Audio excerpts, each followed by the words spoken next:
Voilà, bonjour à tous. Très heureux de vous retrouver dans le cadre de cette réunion du mardi matin et de se retrouver donc autour de la parole de Dieu qui nous est si chère et qui, je crois, nous conduit toujours vers Jésus-Christ. Je crois que l'écriture est christocentrique et elle nous conduit vers Jésus. Jésus est le centre vraiment de ce livre, je le crois.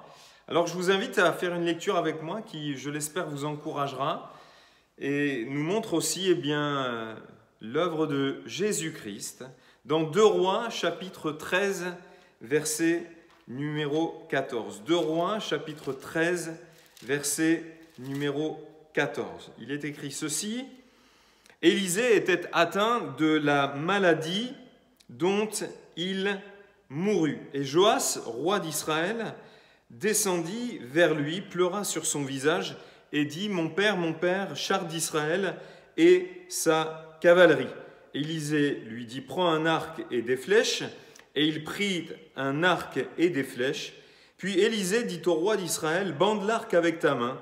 Et quand il l'eut bandé de sa main, Élisée mit ses mains sur les mains du roi et dit: ouvre la fenêtre à l'orient. Et il l'ouvrit. Élisée dit: tire. Et il tira. Élisée dit: c'est une flèche de délivrance de la part de l'Éternel, une flèche de délivrance contre les Syriens.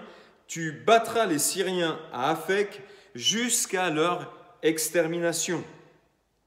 Élisée dit encore: prends les flèches. Et il les prit. Élisée dit au roi d'Israël: frappe contre terre. Et il frappa 3 fois et s'arrêta. L'homme de Dieu s'irrita contre lui et dit: il fallait frapper 5 ou 6 fois. Alors tu aurais battu les Syriens jusqu'à leur extermination. Maintenant, tu les battras 3 fois. Amen. Ce récit donc prend place sur la fin du ministère du prophète Élisée. Et le nom d'Élisée, et c'est sur quoi j'aimerais m'arrêter dans un premier temps, signifie Dieu est sauveur. Et je crois que c'est bon, excellent même, de se rappeler que notre Dieu est pour nous un sauveur.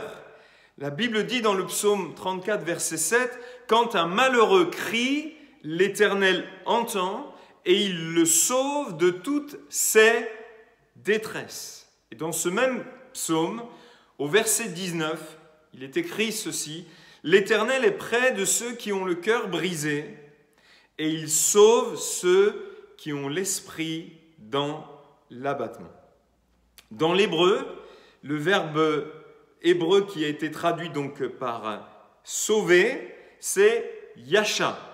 Yasha, dans ces 2 versets que nous venons de lire, qui peut se traduire de différentes manières, et qui peut se traduire par défendre. Donc lorsque nous disons que Dieu est pour nous un sauveur, nous disons qu'il est notre défenseur, qui peut se traduire également par délivrer. Et nous avons lu dans ce texte qu'il y avait une flèche de délivrance de la part de l'Éternel qui avait été tirée. Le verbe yasha qui peut se traduire aussi par, bien entendu, sauver, secourir, libérateur, venir à l'aide, retenir la main, et vraisemblablement retenir la main de nos adversaires, se venger, et c'est l'Éternel qui se venge, protéger, sauveur, salut. Et j'aimerais que nous nous rappelions que la pleine révélation ou la pleine manifestation de ce Dieu sauveur que nous avons dans la personne de l'Éternel, c'est la venue de Jésus-Christ dans le monde. Paul dira à Timothée: c'est une parole certaine et entièrement digne d'être reçue, que Jésus-Christ est venu dans le monde pour sauver les pécheurs, dont je suis le premier. Ce Dieu sauveur s'est incarné dans la personne de Jésus-Christ pour venir sauver les pécheurs que nous étions. Et le verbe sauver ici en grec, c'est sozoé. Et je voudrais vous amener dans une plus grande compréhension encore de ce Dieu sauveur. Nous l'avons lu n'ont pas lu, mais dit tout à l'heure au travers des différentes traductions du mot sauveur. Mais le verbe sozo ici signifie également sauver, garder sain et sauf, délivrer du danger ou de la destruction. Petit a, dans ce grand 1, quelqu'un d'un préjudice ou d'un péril. Donc sauver quelqu'un d'un préjudice ou d'un péril. Sauver du périssement, quelqu'un qui souffre, c'est-à-dire qui souffre de maladie, le guérir, lui redonner la santé. Toujours concernant le verbe sozo, préserver de la destruction, sauver dans le sens technique, biblique, délivrer des peines du jugement messianique, sauver des maux qui font obstacle à la délivrance par le Messie. Amen. Notre Dieu est un Dieu sauveur. Et cette pleine révélation et la pleine manifestation de ce Dieu sauveur, avec tout ce que cela signifie, c'est en Jésus-Christ. Alléluia. Dans la personne du Sauveur, que nous pouvons expérimenter pleinement ces choses. Et ici, le roi Joas a été sauvé, a été secouru en venant vers l'homme de Dieu, vers le prophète Élisée, dont je crois, il est bien entendu un type de notre Sauveur et Seigneur Jésus-Christ. Le roi Joas, qui était roi en Israël au moment de notre récit, fait donc la démarche d'aller vers le prophète Élisée, et cela très vraisemblablement ayant appris qu'Élisée était malade et mourant, puisqu'il était non seulement malade, mais aussi mourant. C'était un roi dont il nous est dit au chapitre 13 et au verset 11 qu'il fit ce qui est mal aux yeux de l'Éternel. Il ne se détourna d'aucun des péchés de Jéroboam, fils de Nébat, qui avait fait pécher Israël, et il s'y livra comme lui. Quand on considère le témoignage qui nous est laissé au sujet de ce roi, donc Joas, on pourrait penser qu'il n'y avait plus aucun espoir pour lui. Mais Dieu, et on l'a dit tout à l'heure, est un Dieu sauveur, un Dieu qui est prêt à faire grâce, à sauver, à secourir, à prendre la défense, à délivrer. Amen. Et quand il est dit qu'il se livra au même péché que Jéroboam, le terme « livrer » qui est utilisé ici n'est pas anodin et nous fait penser non pas à une personne qui est tentée et qui succombe à la tentation, qui donne accès à la tentation, qui par faiblesse succombe à la tentation, mais plutôt à quelqu'un qui s'adonnait au péché, au mal, qui ne cherchait pas à s'en détourner, qui s'y livre, qui s'y adonne, qui se donne au péché, c'est-à-dire qui y prend plaisir. Et puisqu'il est fait mention des péchés de Jéroboam, quels étaient ceux-ci ? Bien, lorsque nous lisons dans 1 Roi, chapitre 12, du verset 26 à 33, nous lisons qu'au moment du schisme, de la division qui a pris place suite à la royauté de Salomon, alors que Roboam régnait, Jéroboam, par orgueil, par souci de prendre le pouvoir, va être à l'origine d'une division. Et lorsque on va se retrouver avec deux royaumes, voyant que les habitants d'Israël ne pouvaient plus se rendre à Jérusalem, c'est-à-dire dans le royaume dorénavant de Juda, celui-ci, donc Jéroboam, va faire ceci. Nous lisons au chapitre 12 du premier livre des rois au verset 28. « Après s'être consulté, le roi fit 2 veaux d'or. Et il dit au peuple, « Assez longtemps vous êtes montés à Jérusalem. Israël, voici ton Dieu qui t'a fait sortir du pays d'Égypte. » Il plaça l'un de ses veaux à Béthel, donc des veaux d'or, et il mit l'autre à Dan. Ce fut là une occasion de péché. Le peuple alla devant l'un des veaux jusqu'à Dan. Jéroboam fit une maison de haut lieu. Il créa des sacrificateurs pris parmi tout le peuple et n'appartenant point aux fils de Lévi. c'est-à-dire qu'ils n'étaient pas appelés à cela. Non seulement ils allaient adorer des faux dieux, mais en plus de cela, il a établi une sacrificature, ou en tout cas des sacrificateurs qui n'avaient pas vocation à cela, puisqu'ils ne faisaient pas partie de la tribu de Lévi. Verset 32, il établit une fête au 8e mois, le 15e jour du mois, comme la fête qui se célébrait en Juda. Et il offrit des sacrifices sur l'autel. Voici ce qu'il fit à Béthel, afin que l'on sacrifiât au veau qu'il avait fait. Il plaça à Béthel les prêtres des hauts lieux qu'il avait élevés. Verset 33, et il monta sur l'autel qu'il avait fait à Béthel, le 15e jour du 8e mois, mois qu'il avait choisi de son gré. Il fit une fête pour les enfants d'Israël, et il monta sur l'autel pour brûler des parfums. Et ces péchés, donc, auxquels s'est adonné Jéroboam, et auxquels s'est livré aussi Joas, et duquel il ne s'est pas détourné, on peut les résumer de cette manière. C'était l'idolâtrie et la superstition que l'on retrouve dans la célébration de pseudo-fêtes à l'Éternel et dans l'institution d'une fausse sacrificature. Et ça, il pensait que ça allait lui assurer la protection et la faveur de ces idoles. Et on peut parler de superstition religieuse, même si la superstition peut avoir des manifestations plus grossières et plus matérielles, comme les signes du zodiaque, etc., etc. Mais, donc nous lisons, il y a comme un sursaut de foi chez Joas. Et ça, c'est intéressant. Voyez-vous, Joas, il symbolise peut-être ce que nous étions auparavant. Nous étions dans l'idolâtrie, nous étions dans la superstition.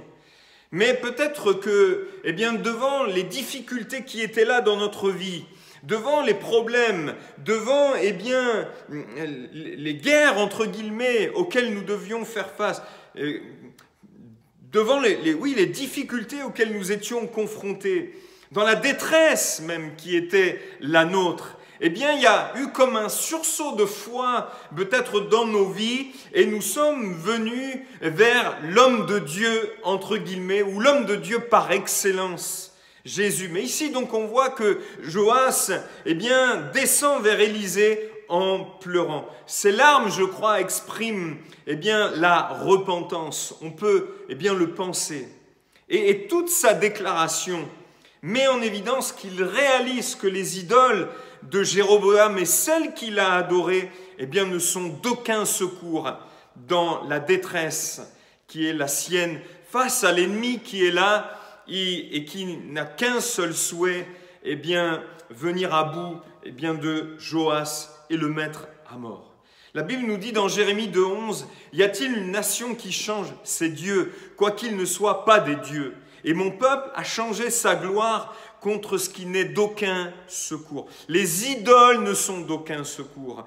Dans la détresse, les idoles que nous nous étions fabriquées, les faux dieux qui habitaient nos vies, les dieux que nous adorions entre guillemets ou les petits dieux que nous adorions, n'étaient d'aucun secours dans la détresse qui était la nôtre. Les dieux que j'avais adorés n'étaient d'aucun secours dans la détresse qui était la mienne quand mon épouse un jour me déclara qu'elle voulait divorcer. La plupart d'entre nous, nous avons fait cette expérience. Nous étions dans l'idolâtrie, dans la superstition. Mais ces idoles, ces faux dieux qui existaient dans notre vie, n'ont été d'aucun secours dans la détresse qui était la nôtre et dans un sursaut de foi quelque part, dans les larmes aussi, à cause de la détresse qui était la nôtre, nous nous sommes tournés vers l'homme de Dieu par excellence, vers Jésus comme Joas s'est tourné vers le prophète Élisée. Dans 2 Rois 13, 14, il est dit « Élisée était atteint de la maladie dont il mourut quand Joas, le roi d'Israël, lui rendit visite. Il se pencha sur son visage et pleura en répétant « Mon père, mon père, mon père, toi qui es comme les chars d'Israël et ses équipages. » La Bible version français courant dit « Mon père, tu vaux tous les chars et tous les cavaliers d'Israël. » Joas a pris conscience que le secours efficace la force dont il avait besoin dans la détresse qui était la sienne et face à l'ennemi qui voulait le mettre à mort, eh bien, c'était l'Éternel, le Dieu d'Israël, le Dieu vivant et vrai. Peut-être toi qui regardes ce Dieu dont tu as entendu parler dans ton enfance. Je ne connais pas qui regardera cette vidéo, mais peut-être toi qui la regardes. Ce Dieu dont tu as entendu parler dans ton enfance, comme Joas, peut-être en avait entendu parler. Ce Dieu dont tu as entendu parler, mais tu t'es tourné vers des idoles. Et ces idoles aujourd'hui ne te sont d'aucun secours dans la détresse qui est la tienne ou dans la détresse de ta vie, dans le désespoir qui est le tien. Oui, elles ne sont d'aucun secours, les idoles de ce monde, les idoles que les hommes se baptisent. Mais l'Éternel est un secours qui ne manque jamais dans la détresse. Il est un Dieu sauveur. Amen. Et tout naturellement, Joas, va se tourner dans un sursaut de foi vers l'homme de Dieu, vers le prophète Élisée, et au travers de lui vers l'Éternel, vers l'homme de Dieu et la parole qu'il délivre de la part de Dieu, conscient que c'est pour lui le secours efficace face à l'ennemi syrien. Et il va trouver grâce auprès du prophète Élisée. Le prophète ne va pas le rejeter. Et alors que nous étions, dans la détresse, que les idoles pour nous n'étaient d'aucun secours, ni même les superstitions dans lesquelles nous placions notre foi n'étaient d'aucun secours, eh bien, le Seigneur nous a accueillis, il ne nous a pas rejetés. Dieu est toujours prêt à faire miséricorde. C'est un Dieu de grâce qui se plaît à faire grâce et à miséricorde aux pécheurs repentants, à celui qui reconnaît que les idoles ne sont d'aucun secours et que le secours efficace, nous pouvons le trouver en Dieu et en Dieu seul, car c'est un Dieu sauveur. Je pense au roi Manassé, qui lui est allé loin dans l'idolâtrie, loin dans le mal, loin dans le péché. Et peut-être qu'aujourd'hui, toi qui es loin dans le mal, loin dans le péché, toi qui peut-être regardes cette vidéo, j'aimerais te dire, Dieu est prêt, en voyant tes larmes, à t'accueillir et à te faire grâce. Lorsqu'on s'humilie devant Dieu, Dieu est prêt à nous secourir. Lorsqu'on s'abaisse devant la majesté divine, Dieu est prêt à faire grâce. Et ce roi donc Manassé dont je parlais à l'instant, la Bible nous parle de son histoire dans 2 Chroniques 33, verset 12. Il a fait tellement de choses abominables, mais alors qu'il se retrouve dans la détresse, alors qu'il est au comble du désespoir, la Bible nous dit dans 2 Chroniques 33, 12, lorsqu'il fut dans la détresse, comme Joas était dans la détresse, comme nous étions, mes frères et sœurs, dans la détresse, nous nous sommes tournés vers Dieu, sommes venus vers l'homme de Dieu par excellence, vers Jésus, et Dieu nous a accueillis, il nous a fait grâce. Lorsqu'il fut dans la détresse, donc Manassé, il implora l'Éternel, son Dieu. Il s'humilia profondément devant le Dieu de ses pères. Et la Bible nous dit que Dieu le ramena dans son pays. Dieu lui a fait grâce. Alléluia, Dieu lui a fait grâce. Alléluia, Dieu est prêt à nous faire grâce. Même pour nous, peut-être qui sommes croyants, nous avons besoin quelquefois dans nos vies, des temps d'humiliation comme a vécu Manassé, afin qu'il puisse nous faire grâce. Dieu fait grâce aux humbles, mes frères et sœurs. Dieu est toujours prêt à faire grâce à celui qui s'abaisse devant Dieu et qui se détourne de ses idoles. Peut-être en avons nous-mêmes dans nos vies des idoles modernes, des choses qui prennent la place de Dieu et qui ne sont d'aucun secours dans la détresse. Dieu est un Dieu sauveur. Et son secours est efficace. Maintenant, j'aimerais considérer avec vous, attentivement la réponse d'Élisée. Oui, nous étions un petit peu comme le roi Joas dans l'idolâtrie, dans la superstition, dans un sursaut de foi, nous nous sommes tournés vers Dieu, nous nous sommes tournés vers l'homme de Dieu par excellence, Jésus, et il nous a accueillis, et il était prêt à nous faire grâce. Amen. Dieu est toujours prêt à faire grâce, à faire miséricorde. Et comment il l'a fait ? Élisée lui dit, prends un arc et des flèches, bande l'arc avec ta main. Premièrement, et première chose que j'observe, Élisée, l'homme de Dieu, parle. Il se met à parler. Hébreux chapitre 1, verset 1 nous dit, Après avoir autrefois et à plusieurs reprises et de plusieurs manières parlé à nos pères par les prophètes, Dieu, dans ces derniers temps, nous a parlé par le Fils, qu'il a établi héritier de toutes choses, par lequel il a aussi créé le monde. Dieu parle. Jésus parle. Et ici, dans ce sursaut de foi que Joas a eu, la première chose qu'il a entendue après que Élisée l'ait accueilli, c'était une parole. Il est rendu deuxièmement participant, Joas. C'est toujours comme cela avec Dieu. Il y a notre part et la part de Dieu. Nous sommes rendus participants de tout ce que Dieu est prêt à faire pour nous. Comment est-il rendu participant? C'est un appel à mettre sa foi dans la parole du prophète. Non pas foi dans des méthodes, mais foi dans la parole du prophète. Amen. Prends un arc et des flèches, bande l'arc avec ta main. Joas devait ajouter foi à la parole prophétique, à la parole de Dieu. Et lorsque nous nous sommes tournés vers le Seigneur et que le Seigneur nous a parlé, nous avons dû ajouter foi à sa parole. Mais foi aussi au contenu de la parole qui paraissait tellement dérisoire pour le roi Joas face à l'ennemi syrien. Prends un arc et des flèches. Prends un arc et des flèches. Bande l'arc avec ta main. Le moyen pouvait paraître tellement dérisoire par rapport à l'ennemi, par rapport à la détresse qui était la sienne, ou pouvait paraître tellement disproportionné. Lui seul face à l'ennemi syrien, mais seul avec le prophète Élisée, avec la parole de Dieu, auquel il ajoutait foi, auquel il devait ajouter foi. Et dès lors que Joas s'exécute et qu'il ajoute foi à cette parole qui paraît dans le contenu tellement dérisoire, et la croix paraît tellement dérisoire, l'œuvre de Christ peut paraître tellement dérisoire par rapport à notre détresse, par rapport à l'ennemi, par rapport au danger qui est là. Mais pourtant, c'est le secours efficace.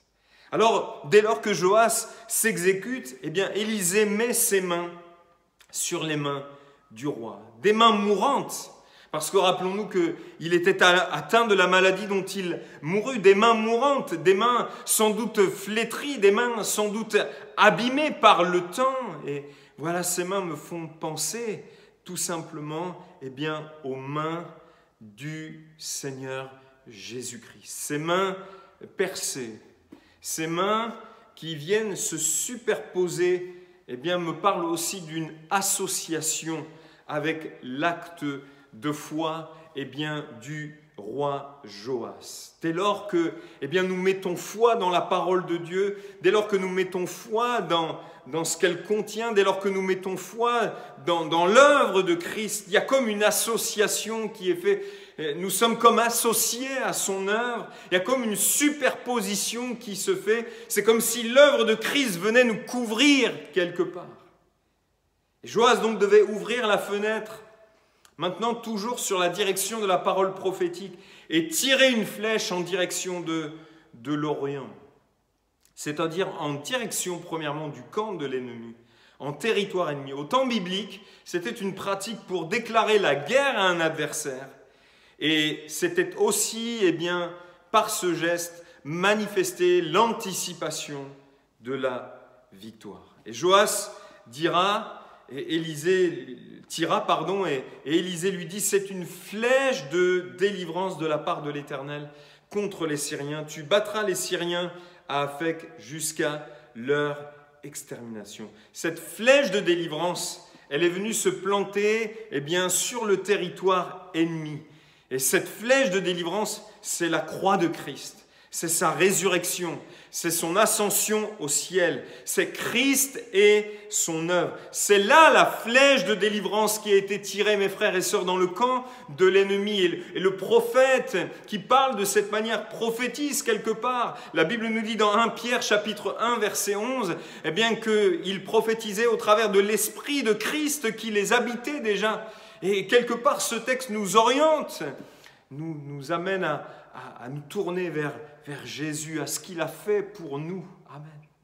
Une flèche de délivrance au travers de la croix sur laquelle Jésus a donné sa vie.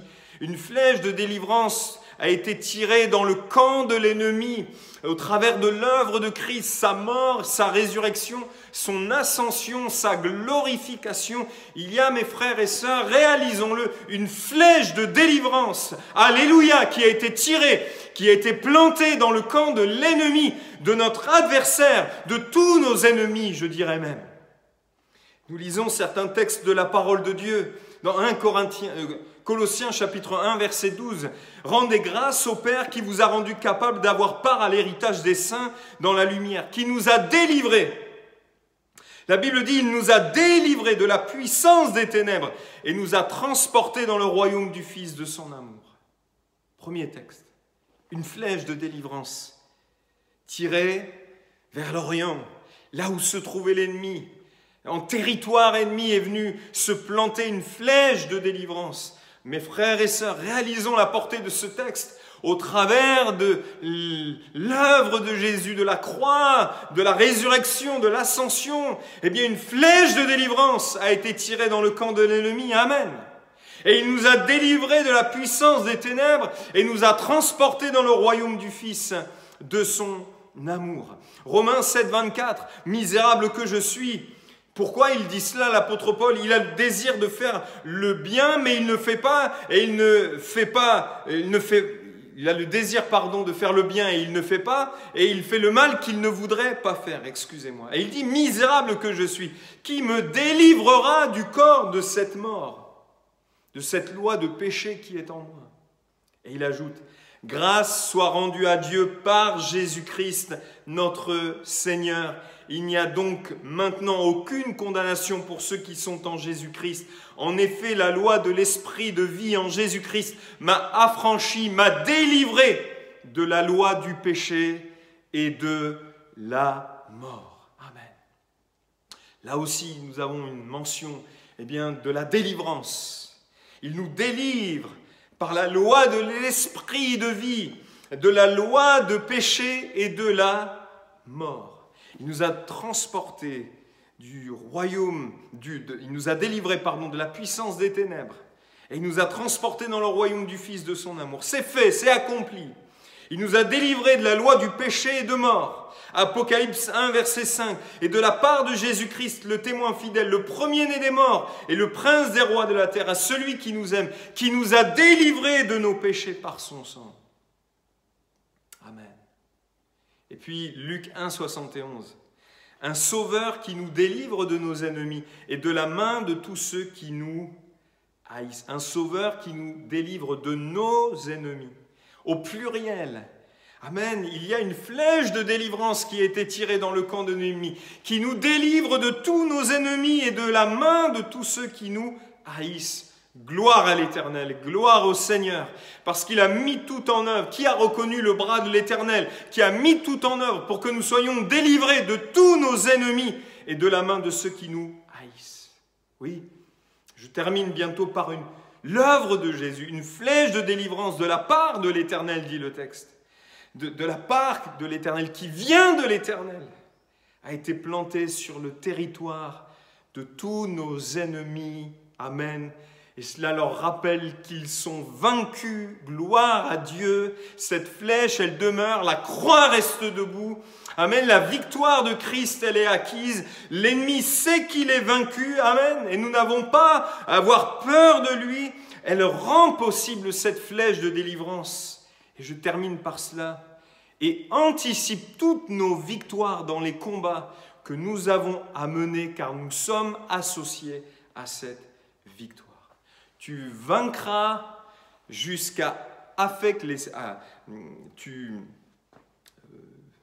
texte dit, pardon, tu combattras à Aphek les Syriens et tu les vaincras jusqu'à leur extermination. Aphek, ça signifie forteresse. Jusque même les forteresses derrière lesquelles l'ennemi est retranché. Les forteresses nous parlent de lieux forts derrière lesquels se tient l'ennemi. Et il peut y avoir des forteresses dans l'ennemi d'un homme et d'une femme, même d'un croyant. Mais j'aimerais vous dire qu'il y a la promesse que les forteresses peuvent tomber, comme les forteresses, les murailles de Jéricho. Cette ville fortifiée est tombée, et qu'elle est tombée, et qu'elle a été livrée au peuple d'Israël, que le peuple d'Israël a conquis cette ville. Les forteresses qui existent dans notre vie peuvent tomber, alléluia, gloire à Dieu, parce qu'il y a une flèche qui a été tirée dans le camp de l'ennemi, amen, jusqu'à Aphek et leur extermination, dit la parole de Dieu. Et la première flèche, elle a été tirée vers le ciel. Et ça nous parle du monde céleste, dans lequel cette victoire a pris place, et les autres flèches devaient être tirées par terre. Frappe contre terre, dira le prophète Élisée. Les autres flèches devaient être tirées contre la terre. Notre foi personnelle expérimente les répercussions sur la terre de ce qui a été accompli dans le monde céleste par le Seigneur Jésus. Par lui, nous avons la capacité, par son œuvre, par la flèche de délivrance qu'il a tirée, nous avons la capacité sur la terre, à cause de ce qui a pris place dans le monde céleste, de vaincre l'adversaire, ainsi que la puissance du péché, jusqu'à leur extermination. Vaincre tout ce que l'adversaire a pu construire comme forteresse dans notre vie, qui peuvent être des choses qui nous paraissent invincibles, comme le tabac, je le répète, parce que ça c'est possible d'en triompher, qui peuvent être aujourd'hui la pornographie dans la vie de plusieurs, qui peuvent être des manières de raisonner, de penser, qui sont comme des forteresses. Dieu peut les renverser. Elles ont déjà quelque part été renversées. Et nous pouvons entrer dans une pleine victoire et dans un plein triomphe. Ça peut être une timidité qui nous tient, qui nous maintient asservis. C'est une forteresse dans nos vies. Nous pouvons en triompher. Amen. Ça peut être un péché particulier, un combat, une lutte, une forteresse qui a été montée, construite sur l'absence de Dieu dans notre vie, mais que nous pouvons faire tomber, parce que Jésus-Christ, dans le camp de l'ennemi, a été jusqu'à planter une flèche de délivrance et de victoire. Amen. Gloire à Dieu. Les victoires que nous expérimentons sur la terre face à tous nos ennemis sont proportionnelles à la foi, au zèle et à la persévérance qui est la nôtre. Joas a manqué de foi, de zèle et de persévérance. Il avait une promesse de délivrance jusqu'à l'extermination des Syriens, mais il les battra seulement 3 fois. Il aurait dû frapper contre terre l'ensemble des flèches qui étaient à sa disposition. L'étendue de la victoire qui lui était promise a été limitée à cause de cela. Je répète, l'étendue de la victoire qui lui était promise a été limitée à cause de cela. Et nous pouvons limiter l'œuvre de Christ. Nous pouvons limiter sur la terre, alors que tout a été accompli dans le monde céleste. Nous pouvons limiter sur la terre les choses que Jésus-Christ a accomplies par un manque de foi, de zèle et de persévérance. Complète est la délivrance en Christ sur tous nos ennemis, le diable, le péché, la mort, la chair. Mais l'expérience de cette délivrance dépend de notre foi, de l'obéissance de la foi, de notre zèle et de notre persévérance,